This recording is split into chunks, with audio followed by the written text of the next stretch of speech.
All right. Hello, hello, hello to everybody. Welcome to Melanin and Moonlight. I am one of your co hosts, Tyrell Collins, and here with me is my other lovely co host. Vernon Scott, hey y'all. Welcome to And Melanin in Moonlight. absolutely. And we just want to thank everybody so much who has just shown out early, just been supporting us as we continue to grow on our platform and have all of you along with us.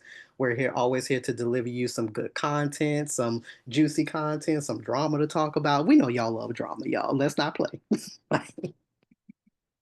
Yes, and the drama for tonight. So, well, let me go ahead and do an apology, especially anybody who's not used to me, and have not even heard anything about a Soliloquy podcast, and don't recognize when Vernon may be a little bit lit. So I'm leaving the Super Bowl party, and my cousin, that whore that I love so much, I love my cousin so much. Cece, if you ever hear this, you know what you done. So I'm a little bit lit, and it's Hey, I we can't. always lit. We always lit.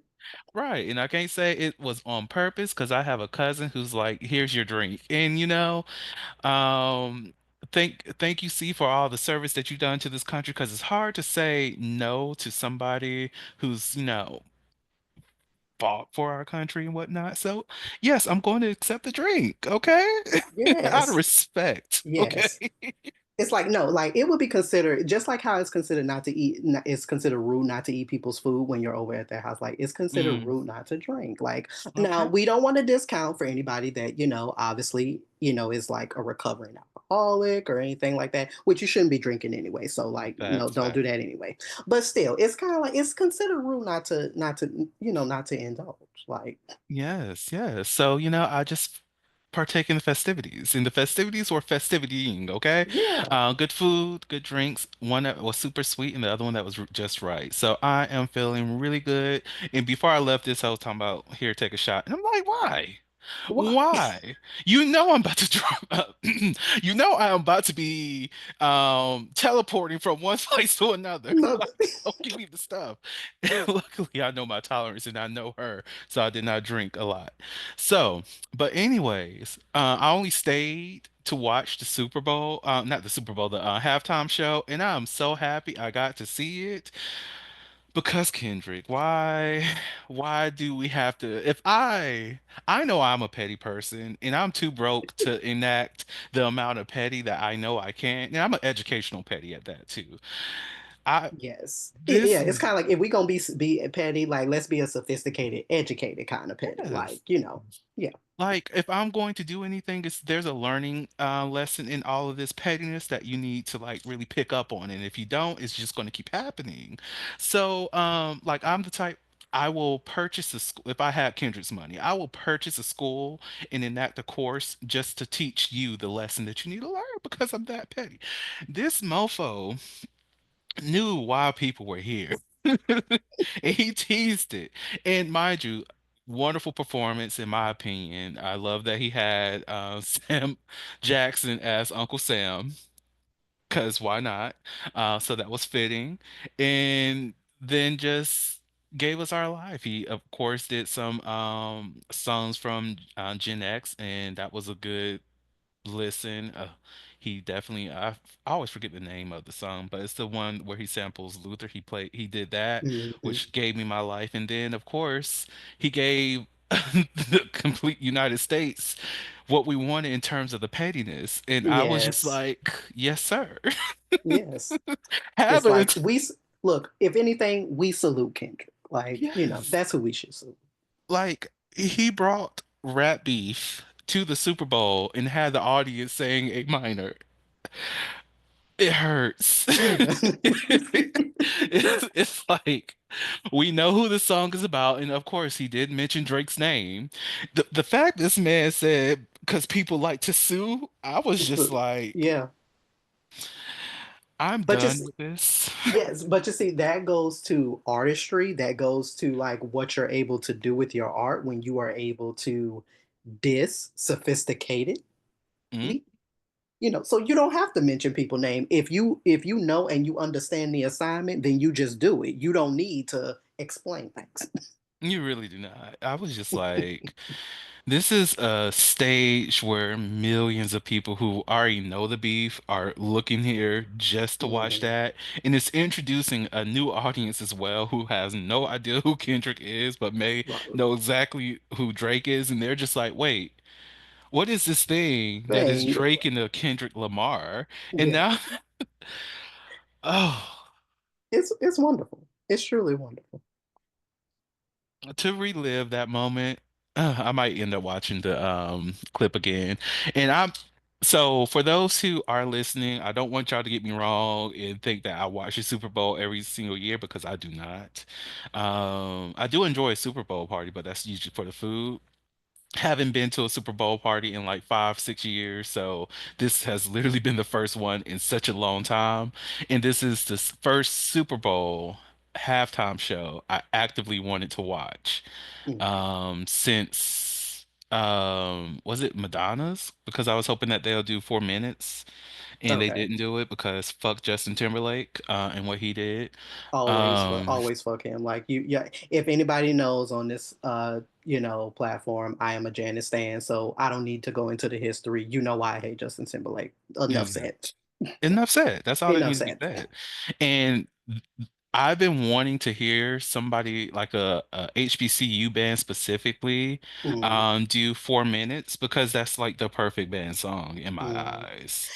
Yeah, Like, and it's so interesting because it's kind of like, even though I'm not a sports fan, like I always, no matter who the artist is, I always tune into the halftime show just mhm, because I think it's such an interesting platform to have so many minutes to like almost give like a mini concert that has to in some ways represent something of like America's ideals in some way, no matter mhm, if it's like glorifying, pushing back, which most times is pushing back, so it's kind of like, even though like one of performance like I love, like in more like recent years, like I love like the Beyonce and Bruno Mars mhm. performance, That was you good. know and why did they have I forget the group were part of it, because I'm like, okay, this didn't work. You talking about was it Maroon 5 that Was played it with them that year? was it Maroon 5, or was it Green Day or something like that? I can't It remember. might have been Green Day. Yeah, it might have But been I Green know Day. what you're talking about. Yeah, but it's kind of like, okay, but yeah, Beyonce is enough said. Bruno Mars is enough said. So it's like, and then having the both of them together, that was just like, like having the other people there, that was just such a mismatch. Like, they didn't have to do that to them. Like, I felt Mm, bad for them. Like, they didn't do anything wrong. Like, poor them. But it's like one of those things. Like, I love like Rihanna's statements. Like, when she performed and things like that. So, like I say, it's just the Super Bowl is always just an interesting platform for a halftime show because it's going to be the most watched thing, ever. So that millions of people are going to be tuned in. And how many times, besides, and that's the thing, like it's a platform where you're going to get millions and millions of views because as artists perform at award shows and things like that, that's still like a segmented audience. mm, If you're not, into the BET Awards or the NAACP Awards or, whatever country music awards, whatever the award show is, your award shows only, they kind of geared towards a specific audience. But the Super Bowl for the halftime performance is always like a national stage. And it's one of the rare, I think, platforms where you get to perform on a mm. national stage, so. It before we even come back to the performance aspect of just being at the Super Bowl, I have one question because you brought Bruno Mars up. How do you feel about this new song that he has out with Sexy Red? Mm. Have you heard it? I've heard bits of it. I haven't listened to the whole song. From the bits that you've heard, thoughts? Because I haven't heard the full song myself, but I kind of feel it. Mostly because of it. It taps into the horror in me, and I love songs that get to tap into that. And I'm just like, okay, okay, a more sexualized version of yourself. Well, Sexy Red, she always doing something like sexualized, but with love her for that. Well, for the most part. But with Bruno Mars, it's solely because of blackness. Let's be real. But for Bruno Mars, who shut up, liquor? we For told y'all Bruno we told Mars, y'all we lit, right? I like. personally, the he kind of just was like a Ken doll for me. Mm.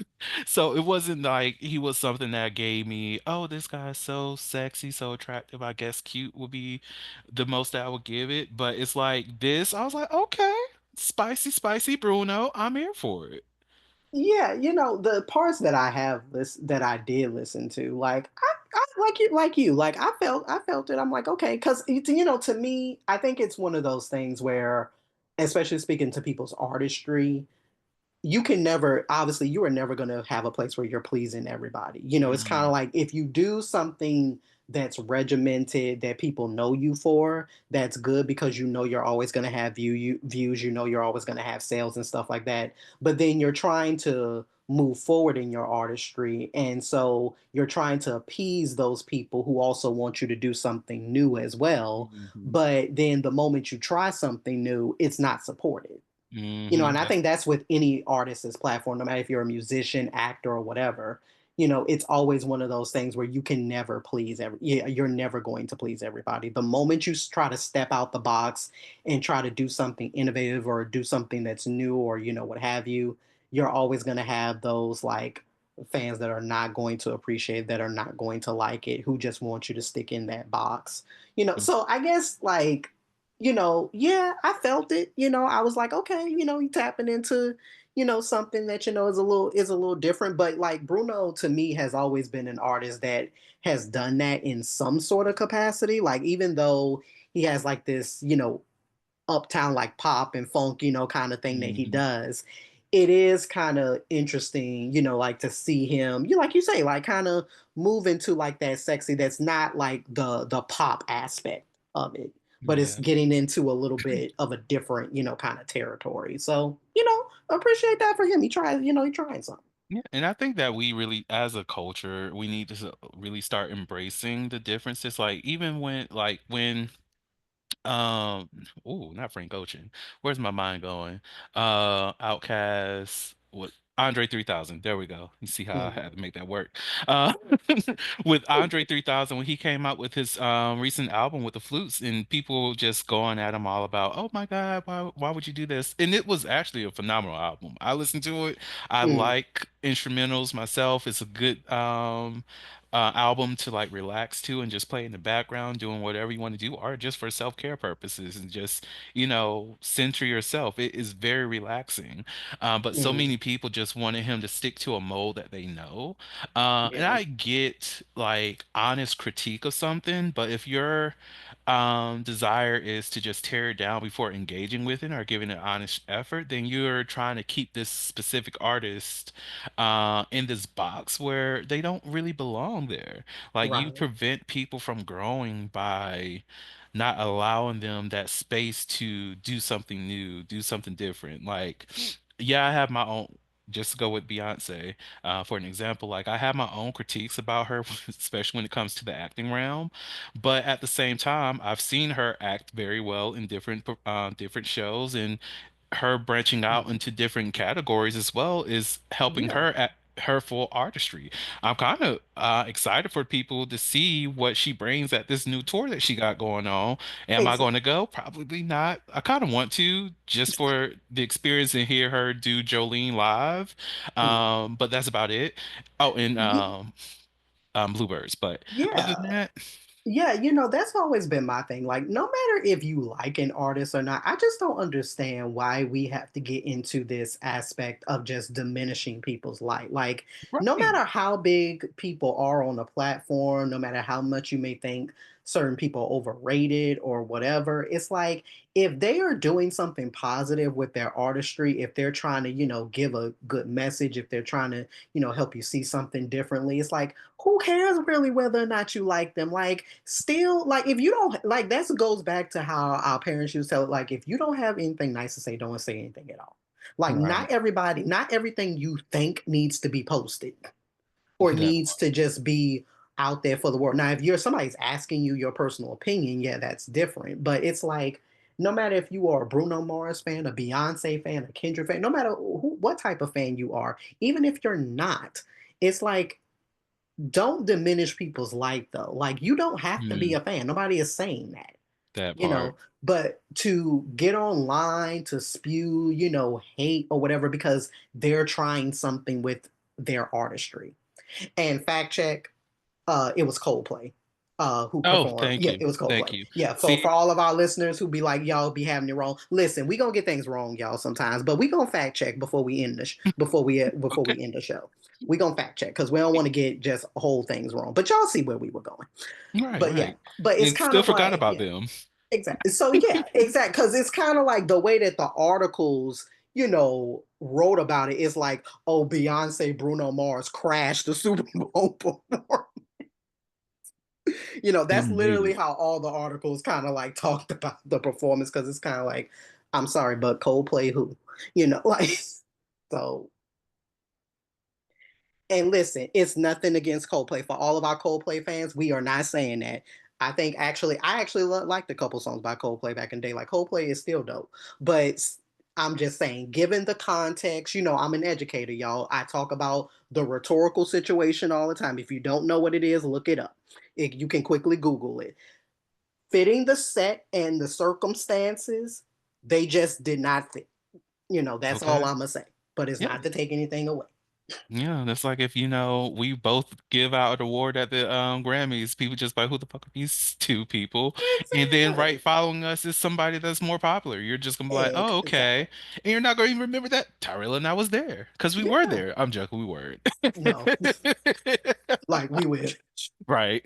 Um, but was going back to performances. I really did I Mm, enjoyed Kendrick's performance because it was an actual performance and it made me hmm. think about, okay, when it came to the backlash of Wayne not being selected, I'm just like, Mm, what performance would he have provided? And it's not even about new music or anything like that, right. because you can have artists who don't have any like new current music that is, out there and still Right. have a good performance just Of by course. nostalgia alone.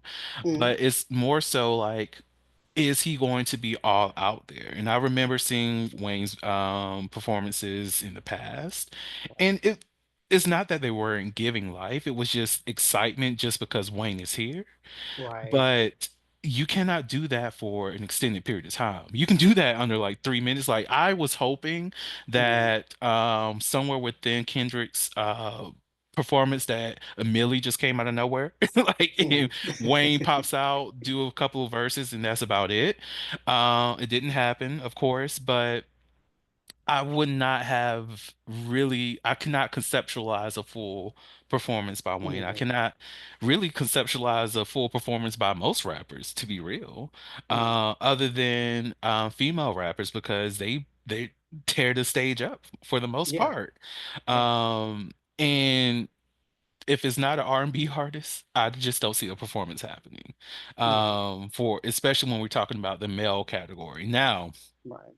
if it's gay or queer male, yeah, I see artistry, I see performance, I see a lot of that happening on the stage, but Mm, I do wish that a lot more rappers, especially cishet men, perform a lot more like Kendrick did. He had dancers, he had yeah. transitions, he had movement around the stage that was created.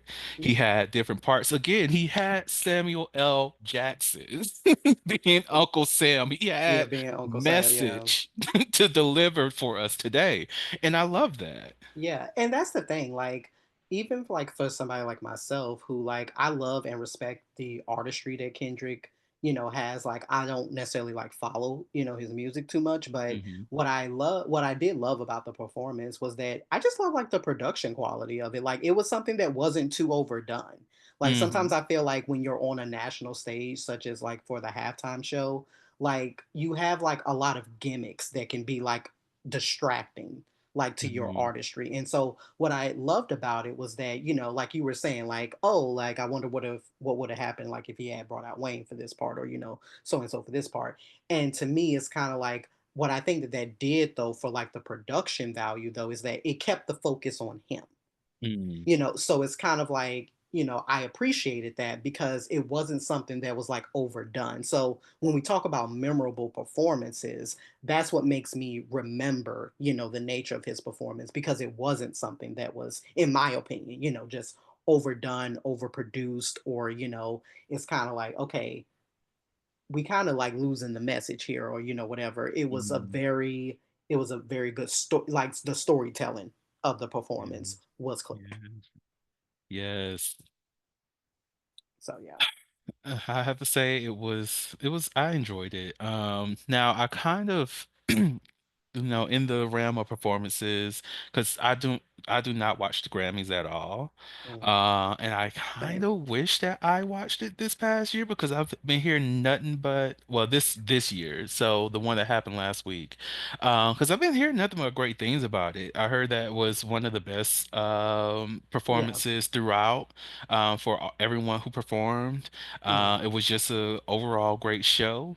Now, the thing that I really want to highlight is what I saw on the TikTokies when it came to Janelle Monae in that after Grammys performance. Yes. Since we talk about shade being thrown, like, Oh, look, I'm a fan of accountability. Janelle said, I need you to know today you may be here, but I do not yes. fuck with you and what you did. And I need a lot more people to Exactly. have this energy. This is why I always Exactly. stand with and behind Black women. Well, Janelle is non-binary, but I will stand behind them regardless because Yes. listen, Janelle came up there, was like, start playing hot in here, okay?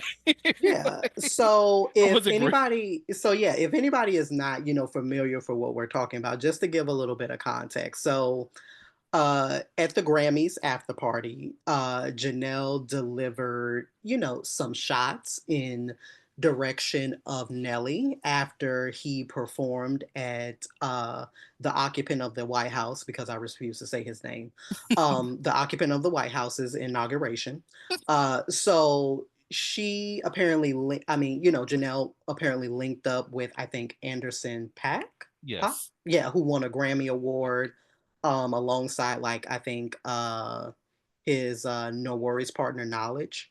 And I think this was at like a West Hollywood club Hmm. or something like that. And so in the clip, she, obviously Janelle is always decked out, always fitted, of course, if you know Janelle Monae style, we don't need to say more. Killing it. Killing it always. And so got on the got on the mic for, quick freestyle and basically, took some shots at Nelly. And, it's like, basically in her thing, she's like, hey, you sold out, so like F you and like get a new attitude, Exactly. So we like, all right, I yes, let's call it out.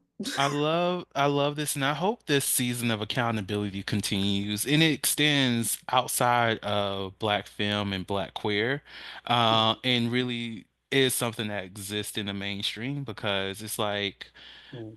I do remember, because it was recent, the backlash that happened with people addressing Snoop, comparing what he said in 2016 to what he did. Right. So you think that Chrisette Michele has to hold the Mhm. moniker of coon because she performed at that Yes. orange place at that time. Mhm. And mind you, I was actually a defender of Chrisette Michele at the time because I was like, okay, I think she was wanting to do this out of, trying to bridge the gap. But I was also like, but Chrisette, you have to understand these people have no real good motive. So why are you doing this, Mhm. girl? Why? Exactly. But to live through the pandemic and see all the hatred that was there, and then this denialism that was existed after that, and the continued racism, there is a completely new view that we have on the orange turd and all that exists, Mhm. and you Yeah. decide to not only not acknowledge that it exists here and go perform. Like, what? So I hope that there's a lot more people holding these rappers accountable for what they said, including those who are on sports teams who decided to be there but not really be in support, or some of the comedians who were there but not to be a support or perform for them. No, you Exactly. were there. Your presence is showing that you're okay with it. Yeah, and then let's be really honest. When we talk about aspects of like something like what Snoop and Nelly did versus like Chrisette Michelle, we've always had a gendered nature when it comes to accountability, right? Black Mm, women are often held to higher moral standards in especially in music. So when it comes to community discourse, right? Snoop Dogg and Nelly, despite being involved in controversy, including, of course, obviously misogynistic lyrics, sexual assault allegations, mm, public disrespect towards Black women. They, because of their engendered nature of being cisgendered men, will always continue to thrive with less permanent repercussions. And then we also have to think about when we're thinking about, you know, culture in itself, who controls forgiveness in culture? Right? mm, So, when especially when we're talking about particularly with rap and hip hop, right? Often the narrative, the control of the narrative within Black culture and Black media spaces, right, means male artists are more likely to receive second chances, while Black women are less likely to be forgiven for perceived transgressions. So even if we're having the conversations about, like when Nelly and Snoop performed, there was a lot of discourse that happened about, well, if they want to do that, then that's their like given right, like even if we don't agree with it. And yes, there's an argument for that, but then it's kind of like, but then why did we again still have the nature of what happened with Chrisette Michelle to happen in the way that it happened? mhm. So it's kind of like, why were we not having the same conversations there? And again, me being an educator, I always go back to my little rhetoric, and things like that. It's because of the fact that we have very prominent male figures in rap and hip hop that have supported or normalized harmful rhetoric, but remain influential because of patriarchal structures that prioritize Black men's redemptions over Black women's. You better preach on it now. So This is kind of bringing up, I didn't even think about talking about this tonight. So if you don't have anything, we can always come back to this next week. But the situation with DJ Academics, have you ooh, seen that? I am familiar with it from a little bit standpoint. Yeah, Question, do you want to talk about that, or pin that for next week? we could pick. Well, yeah, because I would want to know like more context. Yeah. All right, bet. We will definitely get back to that. Okay. But yeah, like the lack of accountability that is afforded to black men or black famous men is ridiculous to me. Like um it reminds me, like, even when I think about the political situation with Kamala, right? We have so many, not in totality, because we saw what those results look like for black men in support. So I'm not talking about the vast majority of black men. I'm just talking about a specific minority. But we have this automatic backlash of not wanting to support this black woman and coming up with all these reasons of not to support, and then not give that same level of scrutiny to whoever's running against her. That Yeah. just rubbed me the wrong way, because it's like Yes. we are so willing, and not us as a collective, just that minority, it's just so ready to lean into the patriarchal beliefs or white supremacy in general, but not Yeah. give space or grace to a black woman who's just trying to do what most black people do in a job like that. Exactly. And we can't and this is not one of those things where it's like, okay, it happened here, it happened there. It's not like a one-off kind of thing. We Mhm. repeatedly see this happening Yes. where we culturally prioritize Black men's redemption. Like, so when we think about case by case scenarios, we have prominent people like Kanye West who openly supported Trump. Yet His fan base remains largely, remain largely intact until his, more extreme action surface. And yet, of Mhm. course, he still has his fan base. And again, on our platform, we're never, diminishing or pointing the finger at anybody's fan base. We're talking about the subjects at hand and talking about how they play out in the media. So even for like somebody like Snoop Dogg, Snoop insulted Gayle King for questioning Kobe Bryant's legacy. But instead of being permanently dismissed, he apologized and kind of was quickly, embraced again.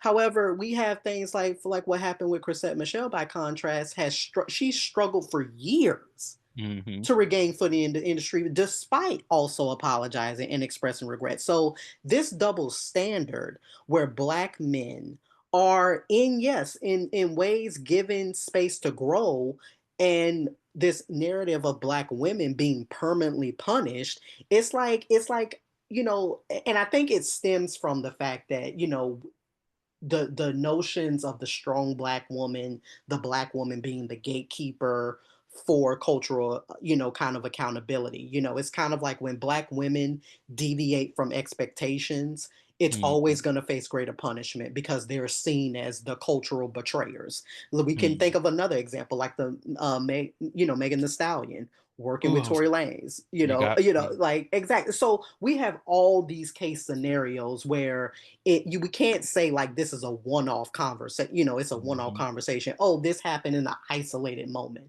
No, we see it repeatedly. We see it repeatedly happen. Yeah, and I'm glad that you brought up Meg's situation because Sis has a whole ass documentary out that Mhm. explains her side of things, and people are still trying to blame her for the reason why Tori is in jail. And people still think that she brought him up on charges and not realizing that it was the state that Mhm. did this, that they are quick to say that, but she said that he didn't shoot her, blah, blah, blah, blah. Yeah, she said that on record. Okay. But guess what happened after they said that on record? The state was like, this is fishy to me. So we need to do an investigation of why these clear bullet fragments are in this woman's foot and why she's trying to say nothing happened. So the state was just like, oh, well, we got some tea for you and we're going to press these charges. And what else is she supposed to do after that? Exactly. Exactly. Like what are we really supposed to do? So my thing is like at the end of the day, I've always said that regardless of who you like, dislike, or whatever, just take a step back and actually recognize if you're going to hold somebody to a standard. I'm not saying that you innately have to hold everybody to that standard because let's be honest, we all have personal bias. That's just Yes. going to be innate. To say that you don't have personal bias, I'm just going to go on record. You lying.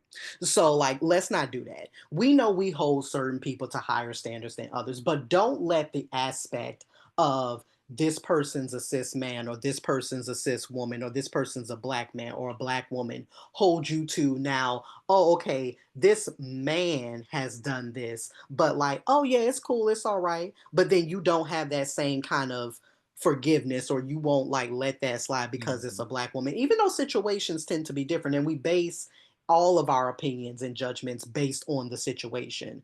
But like let's stop that.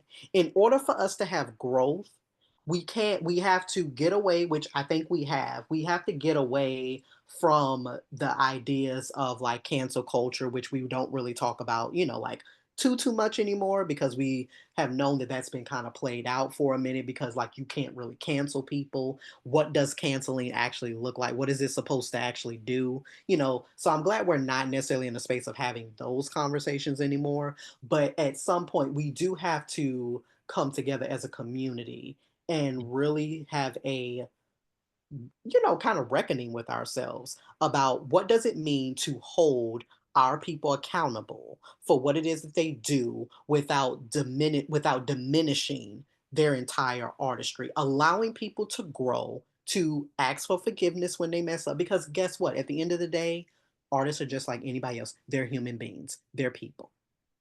And I think that's the part that a lot of people don't reckon with or just acknowledge is that the artists that we love are just people. And it's like, oh God. I was about to go into Anita Baker, then which reminded me of the Babyface situation, and then we're back at the Grammys because how dare you? We'll get back to that in a second. But like even when it comes to like my love for Anita Baker, I recognize that she's a whole ass human being. She writes and has sang so many songs that I love and gives me all the life that I deserve. But I also recognize that she's not a god. I may call her my empress and everything Yeah, because yes, I was about to say worship the ground that she walks on, but not literally. I right, do have a strong appreciation for all that she has let like us enjoy that she provides because the woman is artistry. Come on, y'all. But like, I think a lot of people cannot divorce themselves from the concept that this person is not all.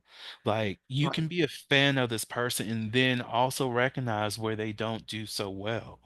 Like right. I was one of those people who was at the Anita Baker's concert where she didn't show up. Was I upset for the day? Yes. But was I understanding? Also, yes, because I, as a fan, recognized well before that even happened that Sis was not advertising this event or her own social media, which caught me off guard because I'm like, Sis, what's going on here? I'm going to show up still in hope. And you know what happened? Hope poisoned the soul that day.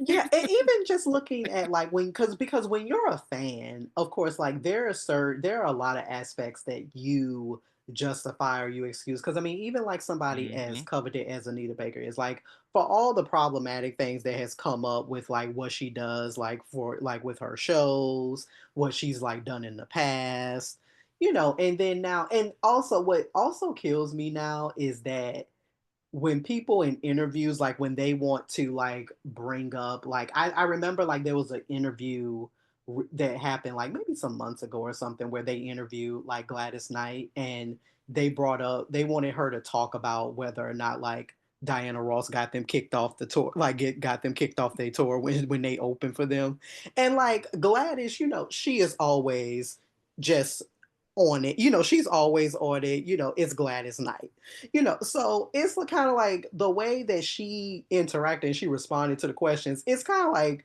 from you knew it was true, but it's like it happened so long ago that it's like you laugh about it now. Hmm. Because it is funny. Yeah, like I'm pretty sure it wasn't funny in the moment.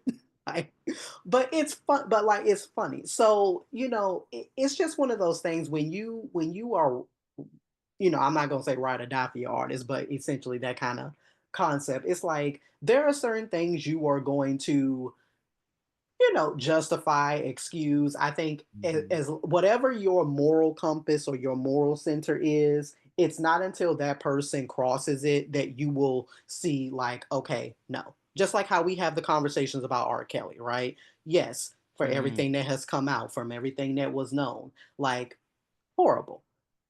Do I still like the music? Yeah. Like, so but obviously, respecting the fact that certain people can't separate an artist from the artistry. And that's Hmm. their right. If you can't do that, then don't listen to it. But then don't tell other people that they can. Yeah. So it's like take accountability for what you want to do. And if you have a problem with it, then guess what? You got one or two options. You can either stew about it, be in your own feelings, which I've never understood why. Why are you concerned with what other people do? Or if you really do have a problem with it, then you confront it. But all this like sitting in stew, going online, talking about this, it's like I can't. And that's the one thing I do. I've always kind of been just I push back against about the social media age that Hmm. we live in. I'm like, if you really want to hurt an artist, no matter if it's a musician, if it's an actor, if it's a creator or whatever, the best way that you can get back at any type of artist is to not support their work. Like the classic saying has always been, by you, your that's why people love their haters. Because guess what? When you're hating on me, guess what? I'm still being talked about.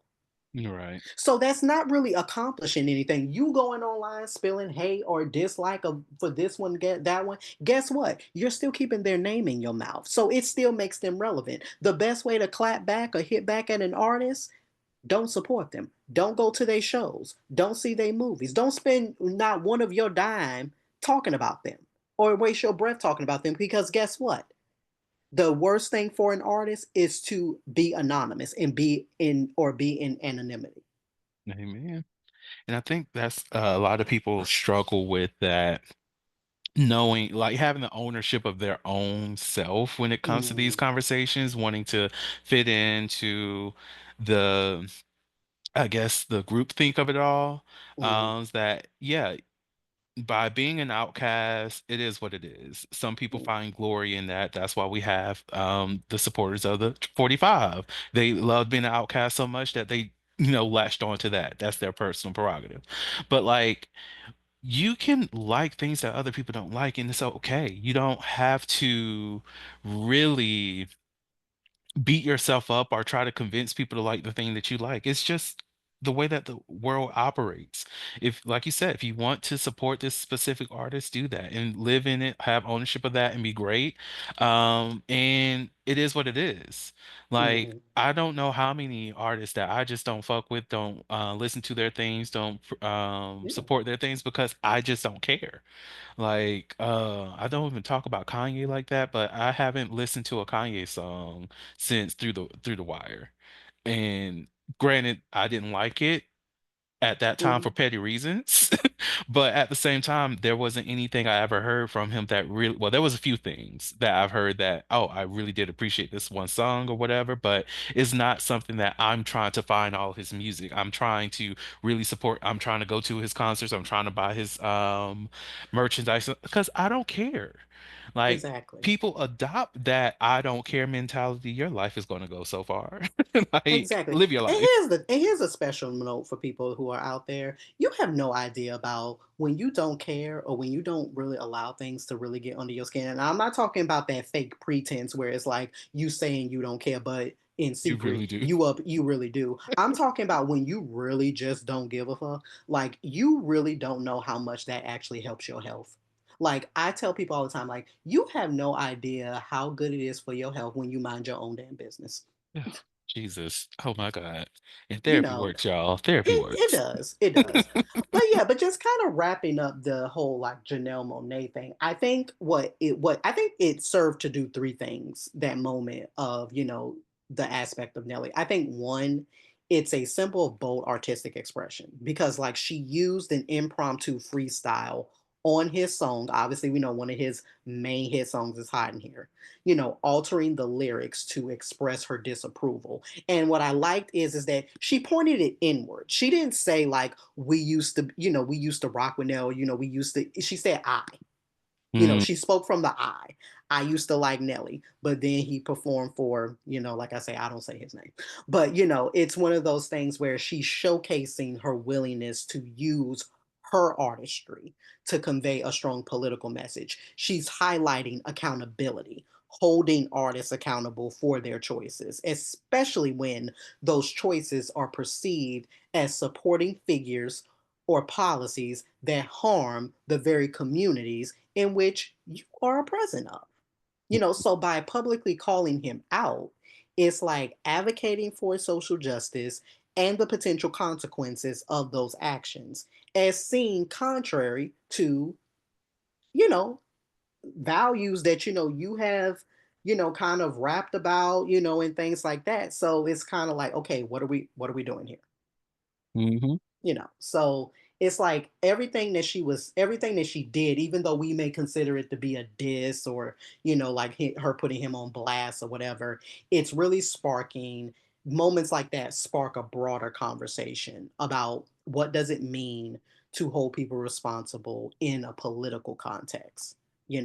And so even though it took place in at an after party, again, I go back to my educational things. If we think about the concept of kairos for people who know what that is out there, timing and place, right? She hmm did this specifically at an after entertainment industry party. So it's like the timing of it, the message of it, even though like I say you may look at it as like a simple diss, it's like but what is it aiming to do? And it's kind of like that's what I've always felt with artist beefs or like rap beefs, like as we were speaking about with the whole Kendrick and Drake thing earlier. It's kind of like if you're going to have a beef, have a beef with a purpose. mm Or if you're gonna call out somebody, call them out for a purpose, not just because like, oh, like they said something about you on social media. Like, what is that? Like, And I think this is a reminder of that when people used to say often, like, whenever there's public disrespect, you mm, require a public apology as well. And I apology. think we need to extend that a little bit further and just speak on when there's community disrespect, that we should have community responsibility or accountability from Yeah. more individuals within the community and speaking out. Because personally, when like what I'm tired of seeing, especially when it comes to stars and famous people, they talk about how, oh, I talked to this person off to the side and all these other things to communicate, blah Mm, blah blah blah. Especially whenever shit finally hits the fan, and now the public is just like, whoa, how did we end up here? Okay, cool. Why is it that you have to speak on these things privately? Like, y'all live your exactly. lives so much in public. I would love for it to be more of those conversations to show that, okay, yes, we have people who are pushing back on this ideology. We are Mm, publicly letting this person know we are here to support and help you through this. I hold your hand, but I also want to hold you accountable for what you are doing and how that, yeah. and educate you on how this has been impacting other people that you just don't see on a regular basis. That's why I love when Hughley actually came out and, gave a public apology to Kamala. And on top of that, he also reached out to some of the people who were just Mm, like, I'm just going to, support this other person a little bit. And he was like, hold up, wait, let's have this conversation. How did we end up here? But right. it's like we are having these conversations that's usually for so many years been relegated to the private sector. Now we're doing this a little bit more open to show that, look, Mm, no, we need to hold you accountable, or you need to see that this action in itself is communicating something that you don't want it to communicate. And right. it's okay for you to be ignorant on certain things, but this space is out of love that I'm providing you. I'm Exactly. trying to tap you on your shoulder to help educate you the way that this is not right for you. Exactly. And that's the thing. And I think that that's what is so tricky because, like, if you're somebody like you and me, like, yeah, we got our friends, we got our maybe followers and stuff, but we don't live in like a public eye. So when Hmm. we make a mistake, or, obviously, obviously, like we say, we're human beings, it's one of those things we can correct behavior or we can learn.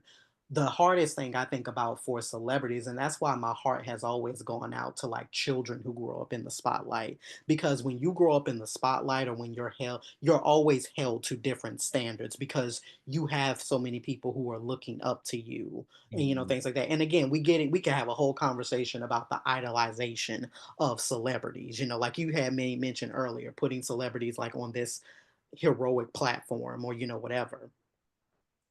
But it's like it's hard to strike that balance, because when you do call out somebody, or you do want them to take accountability and have them to see, the error in certain things, it's like, okay, but as a celebrity myself, it's kind of like, what do I do? Do I take accountability and now face backlash, or do I stand on business of what I said and still face backlash? So it's one of those things that you're not going to win, either way. I don't think it's just something to win, but I just think it has to do about what your ethos is. How do you want to come across to your fans, to your community? And something, I kind of quote, I love, classic black films, and I always think about that line that Sanaa Lathan tells Tay Diggs in the movie Brown Sugar. We all sell out a little in our careers. It's how you survive a business. But when you, like you say, when you make deliberate choices and make deliberate harmful choices that are going to be impactful, it's like, all right, now this is not just about you and your move. This we gotta have a conversation Exactly. you know. But speaking of accountability, somebody who's not taking accountability recently is this whole situation with the Detroit rapper Dank Damas and this whole lawsuit that is happening with Lyft. Jesus.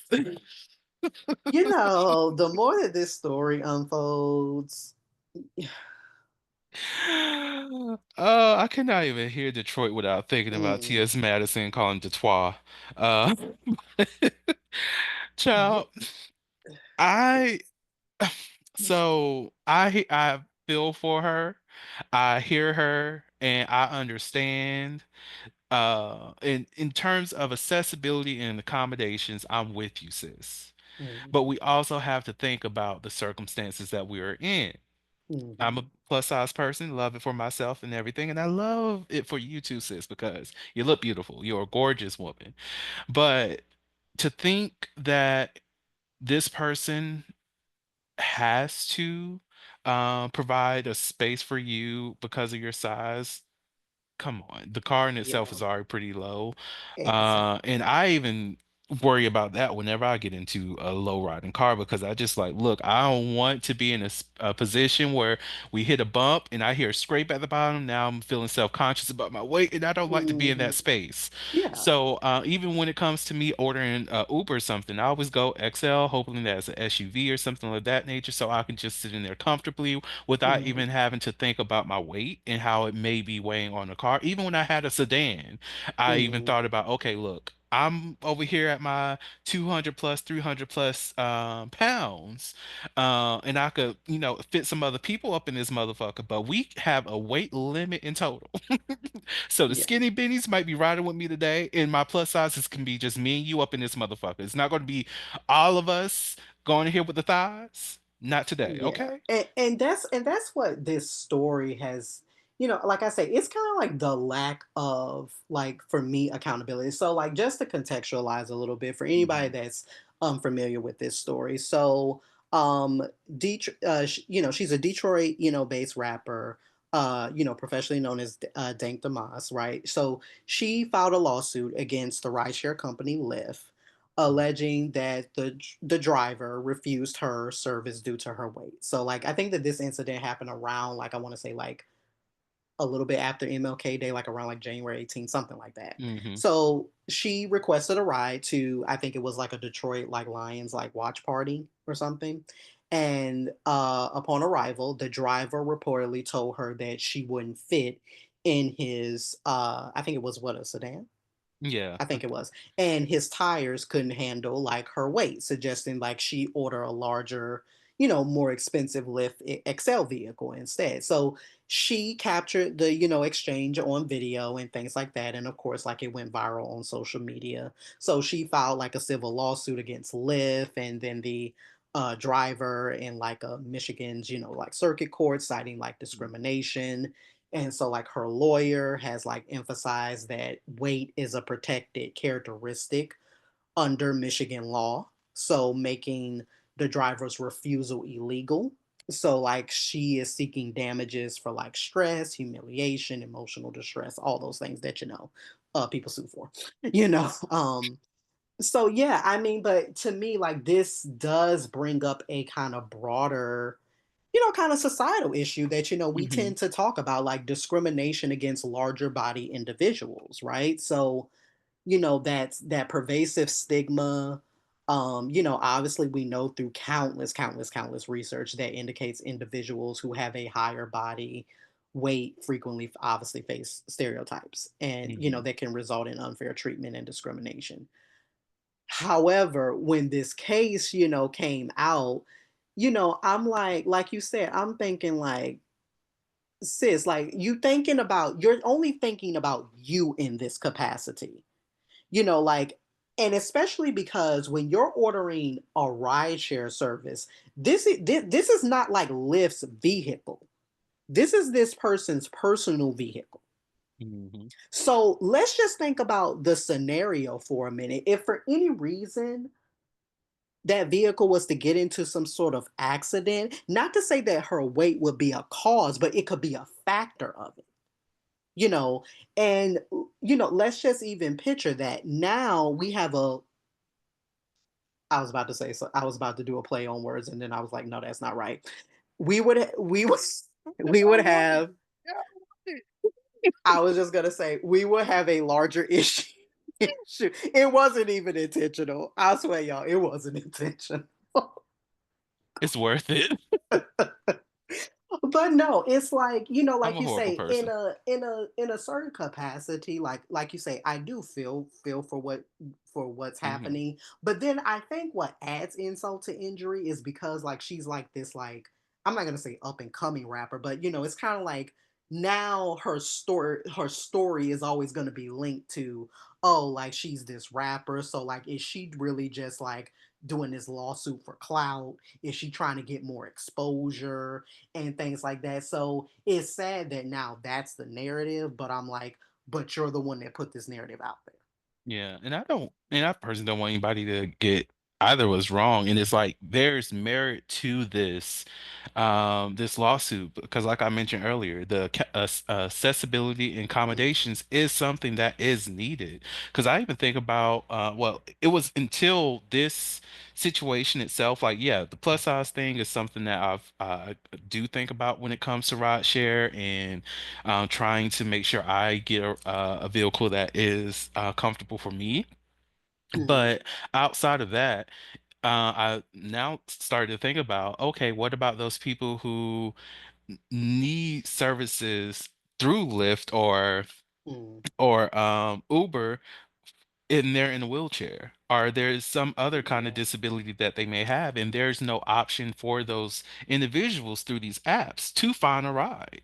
And right. another thing that came up to my mind in this conversation is the fact that, like with me, like I mentioned, I do order Uber XL because, I do Mm, want a bigger vehicle, but Uber XL costs extra too. mhm, And it's for the same kind of service. The only thing is a bigger vehicle. And the bigger vehicle is just for my comfort so that I'm not, thinking about how my weight plays. And that's right. another factor that always impact people of bigger size. Be it extra fabric has to cost more because now you have to pay for that extra $2, $3 on whatever it is that you're purchasing because you Mhm. happen to be a bigger person, and how that in itself is discriminatory versus just having a price for everybody. Now, personal question for you. Now, have you been made to pay, like extra for like two seats when it comes to like flights? Not yet, but it is something Okay. that I actually thought about because I remember my first flight. I was able to fit in the seat Okay. semi comfortably, but I did have to get a larger size for like the seat belt. Okay. However, because of how small the seats were, I was very conscious of how much of my weight is shifting onto another person based off of Mhm. them sitting right next to me and all that. And that in Right. itself made it feel uncomfortable, Right. even though, the ass was able to fit there.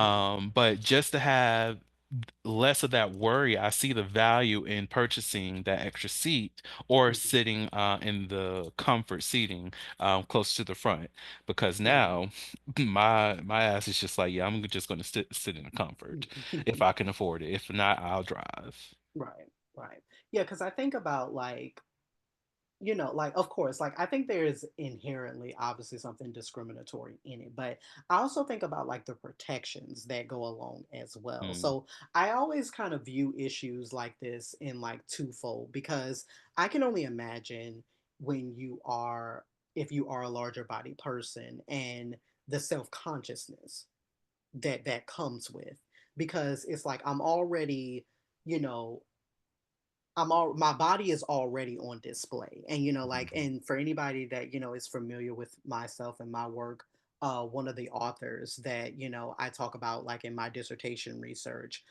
is a larger bodied woman, and her entire memoir work centers on talking about what it is like to be a fat black woman.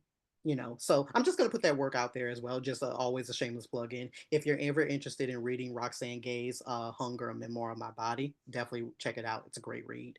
But it's something that I learned from her work, and I've learned from even other works as well.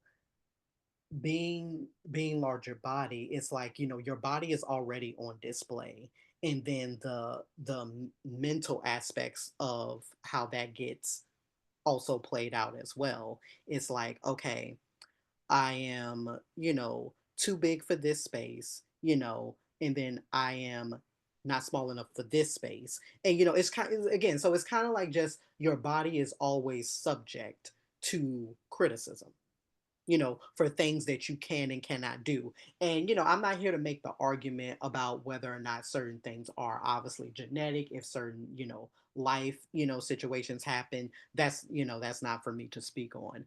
But what I do think is interesting is how certain people have like legal protections, for it, others don't. Because I think when this situation happened, I like a conversation that was to happen, excuse me, was kind of like what's kind of like the legal protections against like weight discrimination, and it's not surprising that they're limited, here in the U.S. And I think that Michigan is currently, if not the only state, one of the rare states with explicit laws prohibiting weight based discrimination. So like I know like DC, I think like San Francisco and like some other places like have enacted like local ordinances addressing, weight-based discrimination, but it's not something that's like enacted in law. So the fact that this did happen in a, in a state where it can be illegal, you know, I don't, obviously we don't know how the case is necessarily, I think, going to play out, but this could play out in her favor even if Mhm. by the public's eye she's wrong. Mhm. Yeah. So you never know these things. And I hope there is kind of a trickle effect that happens from this case in terms of providing that additional service for people. Mm, Because, like you mentioned, I think Detroit is one of the only states that have weight as a protected class. And mm, we do have a large population, and I mean like body mass. mm, And people do deserve comfort. Like, and even when you think about the airline industry, their job, the thing that you are paying for is mm, the luxury of comfort. mm, So they really do put people in uncomfortable situations in order to entice people to pay more in order for them to get access to the more comfortable seating. Like there should not be uh, right, a system in place like this right, where there isn't just regular seats available for people with a plus size body, or the seats themselves aren't comfortable. mm, Like even when it absolutely, comes to seating spaces, like in like a theater, having more comfortable seats. Like I love the new theaters that are around that have the comforter, not comforter, the pullback chairs, where you the motorized chairs where you get to lean back. The seat is very wide for anybody who wants to sit there. It is a wonderful experience. Yes, you're paying more slightly, but movie tickets in themselves are $20 these days, which is ridiculous. But at the same time, you get a homey feel, you get a lot of room to yourself, and you're not just all up on the next person. That mm, shit feels good. And yeah, another thing, and this is just going off of just the societal um, gaze or just how society interacts with plus size people, or just the mm, insecurities that may walk with other bigger people too, is we walk into a space on display and we also recognize that if anything goes wrong, that we're more than likely going to be the person to blame. If there's a mm, weird smell, it's the big person. If there's a mm, weird sound, it's the big person.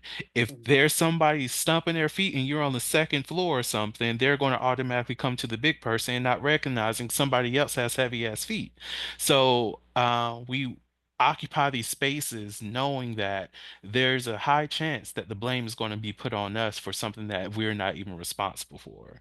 yeah. And then I think until the situation is forced to be dealt with, you know, is when you can enact change. Because I remember something that happened like, I want to say it was either a couple years ago or it was something that happened like very like recently, Hmm. when like the viral images of like men who like take care of small children or take care of their babies was going viral because people were commenting on like how nasty public bathrooms are for especially men's restrooms, and these viral images that went online of showcasing these men having to change their babies like over their laps, and stuff like that because there is not an adequate changing table in men's public restrooms. And so, it became like this outrage, like, oh my God, like how could like this be happening? But it's kind of like if we think about it, like we've never forced that issue because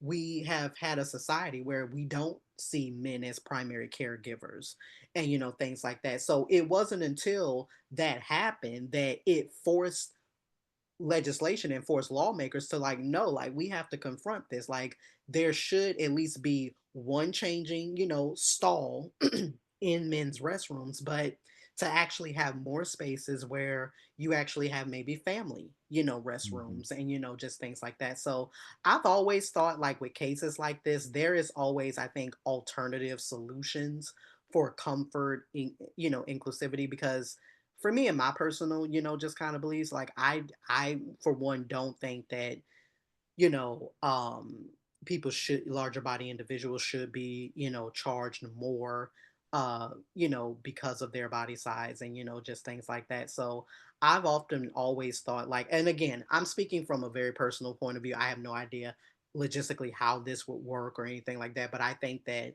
if we just had more spacious seating as a standard, so like if we're talking about an airline, like you could design economy seating that accommodates a wide range of body sizes without requiring an additional fee. Theaters and stadiums, you can, somehow, like figure out a way to install, you know, seating options that are inclusive for different body sizes.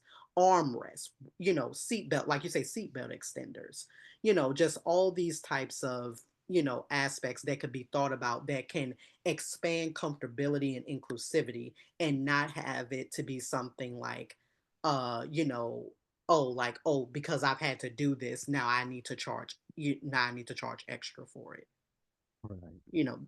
So yeah, I kind of have always felt like that, and I just think that we could do better. Not every solution has to be like, oh, okay, because I've had to spend money to do this, then now like Hmm. this, has to be like an additional charge I'd say it's the beauty of universal design. now. One of my Yes. old classmates, back in the day, I was at TSU, Tennessee State University. So if y'all want to do a history on me, there you go. I went there briefly. But one of my classmates, she was doing her research on university design, and one of the things that Mm, she really introduced me to is how universal design makes everybody's life better. That's the reason why we have automatic doors that open, or those sliding doors that spin mm, around, how those became automatic because people in wheelchairs don't often have that accessibility. So we make things a lot more accessible for them. And with making things more accessible, it makes our lives easier. We don't have to worry about opening the door as often as we used to because they mm, automatically do so. So, yeah, hopefully this lawsuit does bring on a little bit more universal design within the Air Force, not Air Force, the airport, even when it comes to those people who are in wheelchair, because I remember that aspect going on in airplanes. And hopefully this makes a change in Lyft and Uber and what they offer. Now, I will say, thank the Moss. You're wrong for what you did. But I do stand by this lawsuit. Get all the money because you might as well. So I call it reparations. So absolutely. oh Lord. So do you have anything else for tonight? No, I mean, I think we touched on like some good things, like we wanted to bring y'all, some Super Bowl talk performance. We wanted to talk about, of course, just the nature and culture of accountability in general. And of course, anytime we're talking about these topics, we are always going to probably circle back around to like the larger kind of aspects as well with other examples. But yeah, just to, again, just talk about what's going on in culture right now. So please, like let us know your thoughts. We love hearing your thoughts. Um, and always, just being on this ride along with us. Amen. So if those listeners out there, make sure you like and subscribe to this podcast, Melanin in Midnight. You can find it on YouTube, of course, find it on your podcasting app and whatever you're listening to right now. And specifically, if you're listening to it on Spotify, just know that there is a poll up for each episode. So you can participate there. You can leave comments, and you can also rate the show with 5 stars because we love five. Okay, five is a beautiful Yes. number. Share us with your friends and come back to our next episode. Of course, we have other things that we have planned in the future, but hey, we're just starting off. So, with that said, y'all have a wonderful, wonderful evening. Good night. Bye.